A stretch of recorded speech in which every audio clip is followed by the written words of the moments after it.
दबंगों पे कार्रवाई की, माफियाओं पे कार्रवाई की। और मैं आज कह रहा हूं, कोई इसको अहंकार ना कहे, ये मन की तरफ है। जो गुंडे हैं, बदमाश है, माफिया है, अवैध कब्जा करने वाले, दूसरों की जिंदगी से खेलने वाले, क्या उनको छोड़ा जाना चाहिए?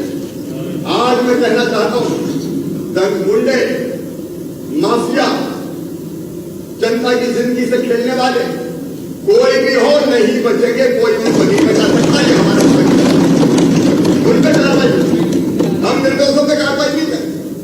निर्दोषों के हम कोई छेड़ेंगे नहीं और दोषियों को हम छोड़ेंगे नहीं। भोपाल में 40 एकड़ जमीन मुफ्त कराई। मैं जाता रामेश्वर शर्मा बैठे, उनके क्षेत्र में वहां गरीबों के मकान बनाए। हम माफियाओं से छुड़ाएंगे, गरीबों के मकान बनाएंगे, इंदौर में भी बनाएंगे, उज्जैन में भी बनाएंगे। आप नरोत्तम जी ने बताया 1 साल में 6 नक्सली मारे गए। शिविर के डेड बॉडी को हमने ध्वस्त किया है।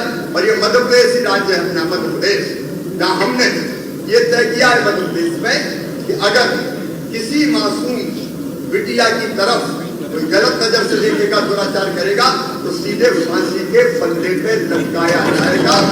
और मध्य प्रदेश में केवल ये किया नहीं किया, हमने कानून बनाया। और इसलिए आप देखेंगे 1-2 नहीं, हमने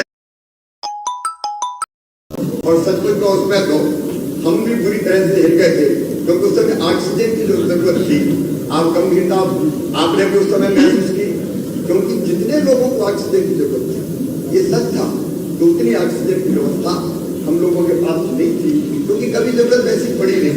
लेकिन आप जानते हैं उस समय हमने ऑक्सीजन एक्सप्रेस, प्रधानमंत्री जी को धन्यवाद देते हैं, ऑक्सीजन एक्सप्रेस के लिए ट्रेनों टैंकर लाद के ऑक्सीजन प्रदेशों में लाए गए।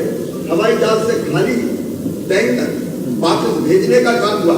और दिनों रात लगभग 12 दिन मुझे कहते हुए मुझे महिमा मंडित नहीं होना, लेकिन दिन और रात सोए नहीं। केवल एक ही चिंता थी, क्योंकि जगह जगह इसके समाचार आते थे जब 1 घंटा की ऑक्सीजन, आधा घंटा की ऑक्सीजन, उस समय सांसें थम जाती थी। माननीय अध्यक्ष महोदय, चीन में कोविड के कारण अभी हालत काफी खराब है और वेरिएंट भी चीन का आपने आज समाचारों में देखा होगा अपने देश में आया है, तो फिर सावधान रहना है। मैंने तो 23 मार्च को शपथ ली और रात को 9 बजे 8 बजे शपथ ली और रात को 9 बजे मैं मतलब भवन पहुंच गया। वहां कोविड के अंदर बैठे और मुझे आश्चर्य हुआ, इतनी भयानक महामारी जिसके बारे में पहले से समाचार आ रहे थे, लेकिन प्रधानमंत्री जी ने अभियान करने की कोशिश की।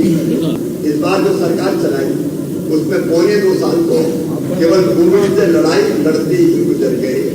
550 मैंने बैठकें की, 550 रोज वर्चुअल हम करते हैं। और वर्चुअल बैठक मैंने अस्पताल से भी नहीं छोड़ी, जब मैं खुद कोविड से इन्फेक्टेड रहा, क्योंकि उस समय हमको व्यवस्था बनानी थी। मान्य केवल भोपाल में नहीं, हमने इंदौर में भी प्राइवेट अस्पताल किया, जो तात्कालिक रूप से जितनी जानकारी कोविड के बारे में थी कि टेस्ट करो, पहचानो, कई तरह की अफवाहें फैलाई गई। आपको पता है स्वास्थ्य